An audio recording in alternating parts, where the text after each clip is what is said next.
God knows where all the opportunities are. He can make things happen for you without you having to convince somebody to like you. You don't have to play up to people, try to win their favor. If they don't want to be your friend, it's their loss and not yours. Do yourself a favor and keep moving forward. They're not a part of your destiny. God has divine connections. People He's already lined up. They're already in your future. Sometimes the reason people don't give us what we need is because they don't have it. Nobody gave it to them. They didn't see it modeled growing up. If they weren't raised showing affection, with people expressing feelings, being good to each other, the problem is they don't have it to give. If you're trying to get it from them, you're going to be frustrated. Why don't you let them off the hook and go to God for what they can't give you? Here's the key, God has it all. If you'll learn this principle to not rely on people, but to go to Him for your encouragement, for your approval, for your self-worth, then you won't live stressed out because somebody is not giving you what you expect. If nobody's complimenting you, you can compliment yourself. Get up in the morning, look at yourself in the mirror. Good morning, you good-looking thing. Call it by faith. God calls you a masterpiece.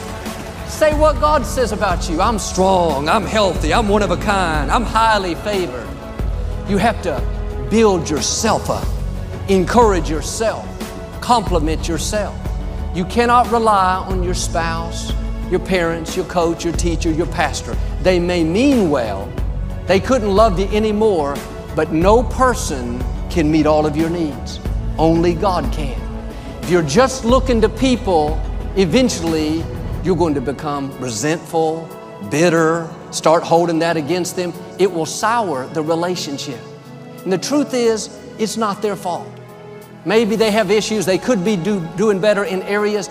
But if you'll not rely on people, instead go to God, then you won't be dependent on what somebody does. If they're not giving you what you need, and that was the only way to get it, they would control your destiny.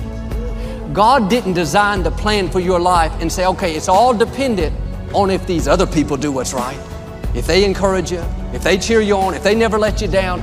Well, God put everything you need within your power. And instead of us living needy, oh man, why don't they compliment me? Why won't they be my friend? The right attitude is, nobody owes me anything. I don't have to have people's credit, their applause, their support, their compliments. I am self-sufficient. I know where to go for everything that I need. My father was raised very poor on a cotton farm during the Great Depression.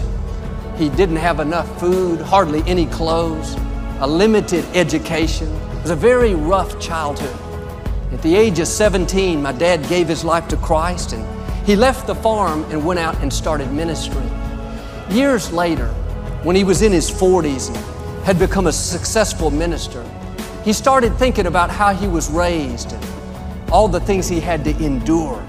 He wondered why his parents didn't give him a better childhood, why he had to go without food and without a good education. All these negative memories filled his mind.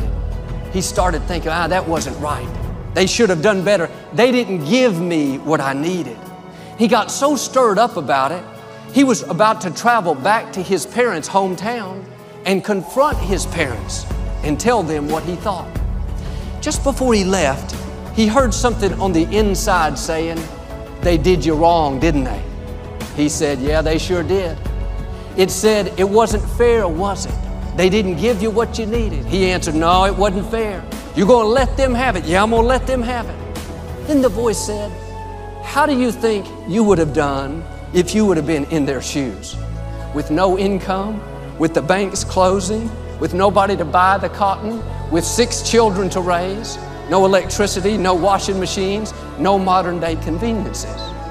That conversation changed my father's perspective. He realized his parents did the best they could with what they had. They couldn't give him what they didn't have. Why don't you let the people in your life off the hook? Maybe they did the best they could. They may have made decisions that you don't understand, feels like it puts you at a disadvantage, but you didn't have to walk in their shoes. Maybe nobody gave them what they needed to give to you. Bottom line, nobody owes you anything. God is keeping all the records. He has seen everything that's happened in your life. The injustice, the bad breaks, the person that did you wrong, those people cannot pay you back. They cannot make you whole. Only God can. He said He would give you beauty for the ashes. He would pay you back double for the unfair things that have happened. Quit looking to people to make it up to you. Quit trying to get somebody to apologize, to admit they were wrong, to give you what they don't have. If you'll go to God, He'll bring you out better. He'll make the rest of your life more rewarding, more fulfilling than it would have been if that hadn't have happened in the first place. And that's what my father did. He let it go. He realized his parents couldn't give him what they didn't have. Daddy went on to live a blessed, prosperous, successful life. And when you let people off the hook and quit trying to make them perform perfectly and keep you fixed, not only will their life be better, but your relationships will improve. No matter how good of a person is, they can't give you everything that you need. I realize I can't meet every one of Victoria's needs. I can do my best. I can compliment her, encourage her, treat her with respect, but I'm human. I have flaws, shortcomings. If she just looks to me, she'll be disappointed. But if you'll look to God, you'll never be disappointed.